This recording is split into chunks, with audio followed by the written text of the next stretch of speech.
Well, hi there guys, it's still another frozen day out there and I like to be a little bit unpredictable, so because of that, what we're going to do is we're going to play some of this.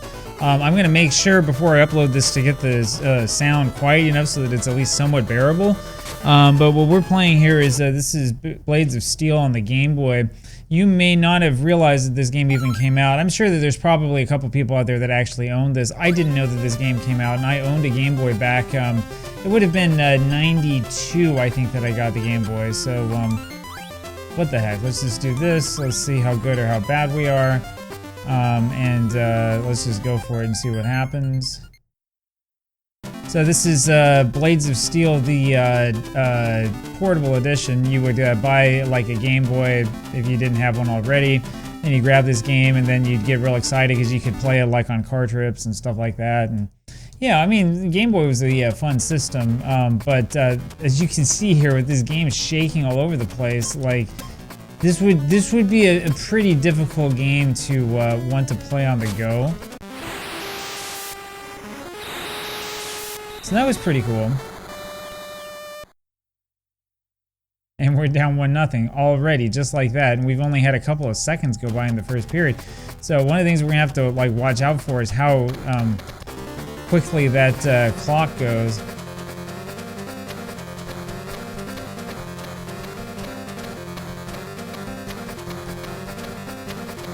The interesting thing is that you regain some power when you hit the other guy, so that's pretty good.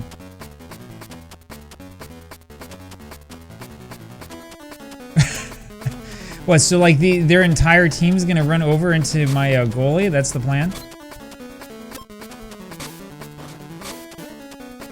Yeah, so anyway, all of the talk that people have about, you know, oh, this is a good two-player game, that's a good two-player game, is probably not gonna happen here. I mean, technically you can play these games two-player, right? But you would have had to have two Game Boys and two copies of the same game for that to work back in those days. The vast majority of us never played a Game Boy game two-player, at least not a game like this. Oh, so my guy gets killed too when he's, or not killed, but knocked to the ice when he runs into the goalie too, huh? Anyway, this is like Blades of Steel. It looks a lot like Blades of Steel, right? It's like Blades of Steel if you don't mind like the screen, you know, giving you a seizure all the time, and if you know, if you don't mind the computer acting like totally crazy for the whole game. I mean, this is pretty nuts. So here the controls are B is pass and A is shoot. And then you get in the fight again, and then you just, I think you just sort of, well, I'm not sure what I'm supposed to be pushing. When that happens, I can't push anything, right? Remember I was talking before about Blades of Steel and how it was, you know, a better game than the stupid Base Wars on the NES, right? Because in Base Wars, the computer would just sort of like spam the same button over and over again. Guess which model they decided to use for the Game Boy version of this game, right? This is the same as Base Wars. This is like, you know, spam the same button over and over again when you get in a fight, you know. Don't give anybody a chance. Oh, there we go, we scored. Seriously, with all the flashing and all of these like cutscenes and stuff like that, if you were gonna actually play this on a Game Boy, this would be pretty distracting. So, and the other problem that I have with this here is that time just like takes forever in this game to go anywhere. You know, usually in the NES version, after playing for this amount of time, we would pretty much be done with the first period. And here, it's not like the slowest game in the world necessarily. It's not, you know, like LJN's NFL on the NES, which is ridiculous. But it's still pretty slow.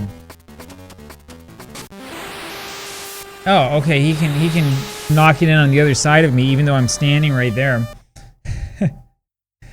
Ah, yes, this is going to be a lot of fun. So, I'm not sure exactly how many hockey games came out for the Game Boy. I don't think that there are that many of them. This has got to be one of the first. Game Boy came out in, what, like 1989, right? This came out early in 1991. I'm not 100% certain I understand why this game even came out, but, you know, it's all right. It's a thing. This is definitely not the same as the NES version. It might be an okay game if the computer weren't so, you know, I don't know, so like kamikaze the whole time. And it would also definitely be a much better game if I didn't have all this screen flashing, all this stuff happening, you know, every time anybody scores a goal. Like, I mean, it's okay, but like I said, if you're thinking about this being played on the actual Game Boy, this game would be a major distraction. You've also got to deal with the screen shaking. That screen shaking is driving me nuts, and I'm not even playing this on a portable system. I'm playing this on a computer. So, anyway, there you have it. What a great game this one is.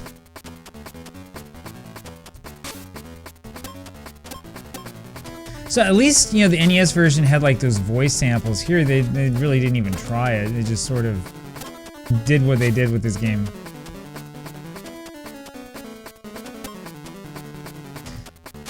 Anyway, so in addition to this game not being much fun, the other big news around here is that things are really frozen outside. I was just out walking the dog. I went over and took a look at one of our cars, which is parked outside, I think it would probably, if we had to drive somewhere, I think it would take us probably about an hour to get the thing thawed out.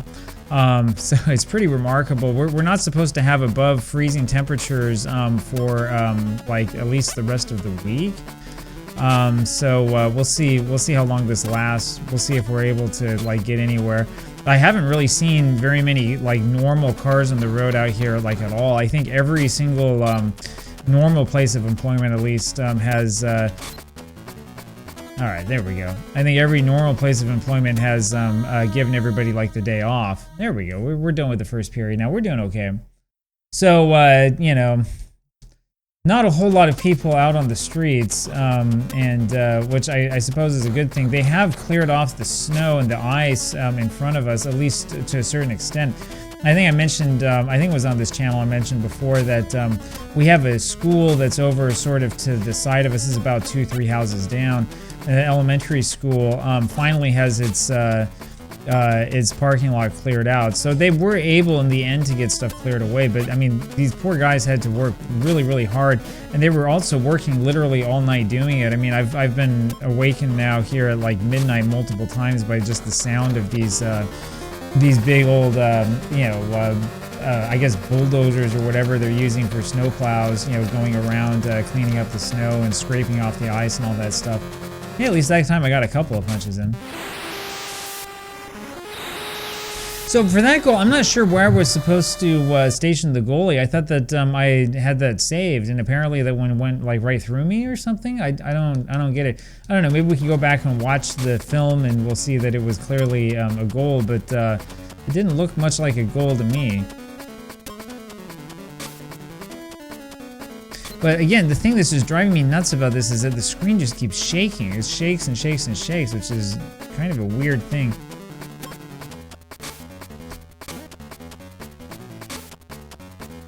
Anyway, there are other ports of Blades of Steel as well. There's an Amiga version, there's a DOS version, so we'll play through all of those and see what those are like. I think Blades of Steel will probably be the next game that I feature. As you can tell, I'm not exactly playing with a defensive-minded approach, so we're not doing very well in this game. I mean, then again, it is true that I put it on pro mode, so I probably should have actually practiced this game first before putting it on the hardest mode.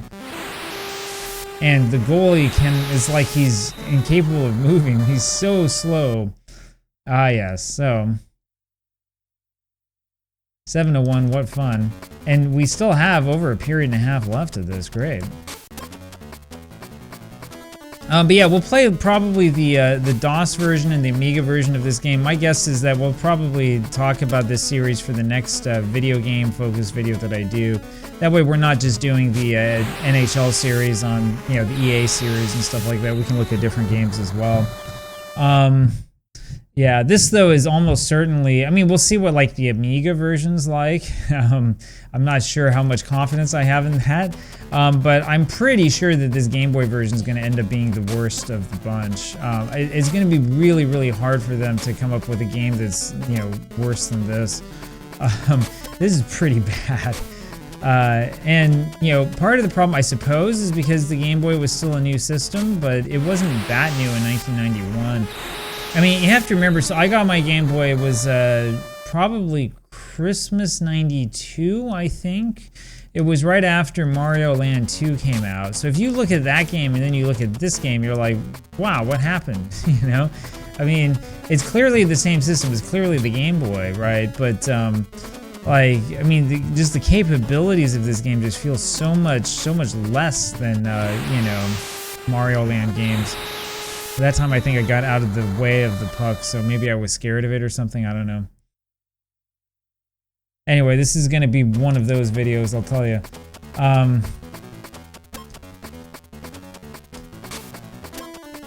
Yeah, you can see though, right, even when the computer is, you know, in goal, you can see just how slow he is.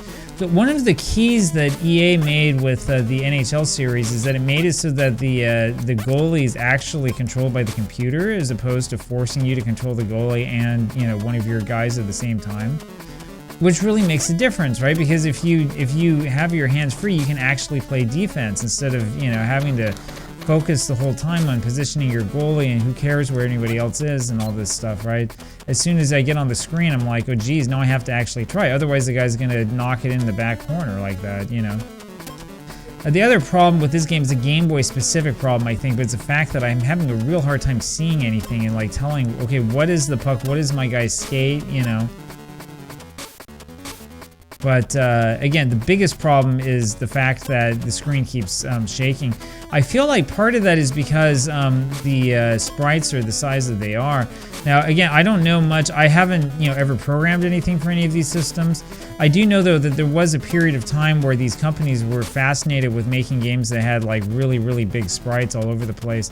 And it's something you see on a lot of Game Boy games. I don't fully understand why, other than that maybe they were worried that people were not going to be able to recognize like what was happening if they didn't have like some absolutely massive sprite.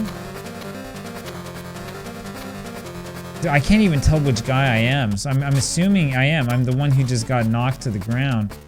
Though I noticed that I didn't get taken off for a penalty, so it's probably okay. I'm guessing the Game Boy was probably not capable of doing power plays. Anyway, though, the reason why I bring that up is because I also played, on my soccer channel, I played US Gold's World Cup USA 94 on the Game Boy. This was a little while ago, and I can tell you that that game is really, really, really bad. And one of the reasons why it's bad is because the sprites are really big. I'm noticing sort of a similar trend with this one. I mean, this game is bad, but a big part of the reason why is because the sprites are big, and that kind of forces them to do this weird thing with the screen where it moves around like crazy, so. Like, I want to know here where these cheerleaders are if they have, you know, all these bleachers around them with no people, because when you look down, it looks like the whole stadium's full, so. I don't know, whatever. Maybe it's a Montreal thing, maybe somebody can tell me. Alright.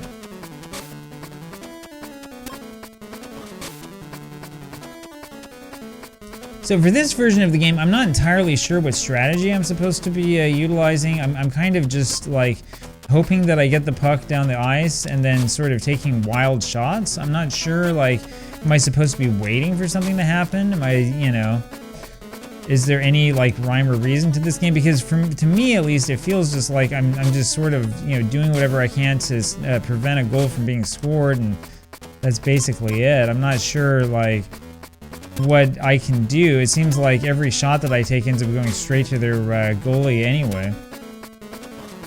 If we can even get it that far. So like right there, right? I'm thinking, okay, it looks like we're open, looks like we're good for a shot, but that time it just goes straight in. Anyway, I don't know. Maybe this is a defensive masterpiece game or something like that, right? You're supposed to play as if they had the what was it called, the neutral zone trap on or whatever, right?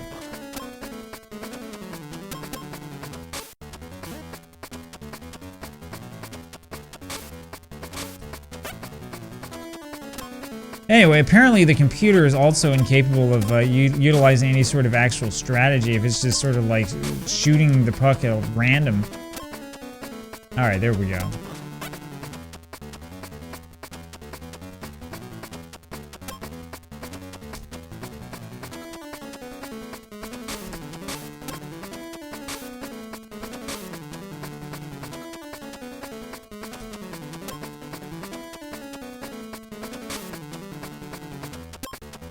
Yeah, it's like no matter what I do, no matter where that arrow is, we're always trying to shoot for that like top corner for some reason. Come on, come on. Come over here, don't be scared. The other thing I've noticed is that we haven't seen any face-offs other than the first face-off, right? Because in the other game, if you hold on to the puck there for like a certain amount of time, you always get a face-off. But in this one, apparently not. Apparently the functionality is gone from the game or something. I don't know. All right, here we go. Now we're gonna score.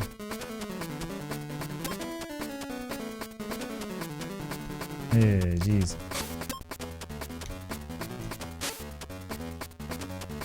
Come on, come on, come get it, come get it. Yeah, let's see if we can get a face-off. Nope, it just forces you to pass after a while. I can't remember, you know, the original NES Blades of Steel might have done the same thing. I can't remember. It's been a little while since I played that. Maybe I'm getting it confused with ice hockey or something like that.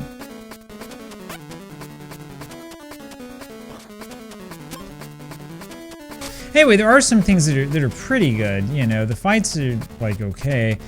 I'm guessing that if this game were made for, well, if you had, you know, 2 Game Boys and you actually did play this 2-player, I think this would be a little bit more fun. And I'm also guessing that if I were not playing on the hardest difficulty, it would probably be a little bit more fun as well. I don't know.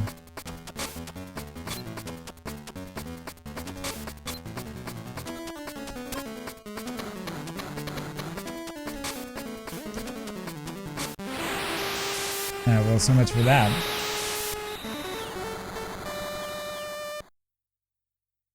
Ten to 2. Well, it's okay. It's a sort of respectable scoreline, right? It could have been worse.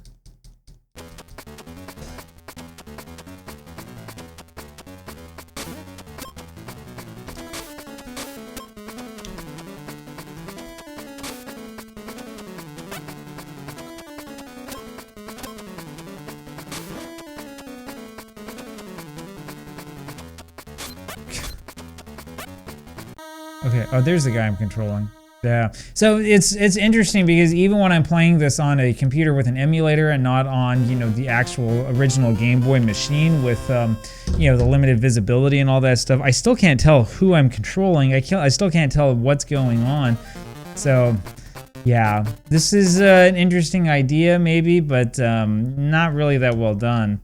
Ultra Games, by the way, was Konami's, if I remember right, that was Konami's alternate brand name.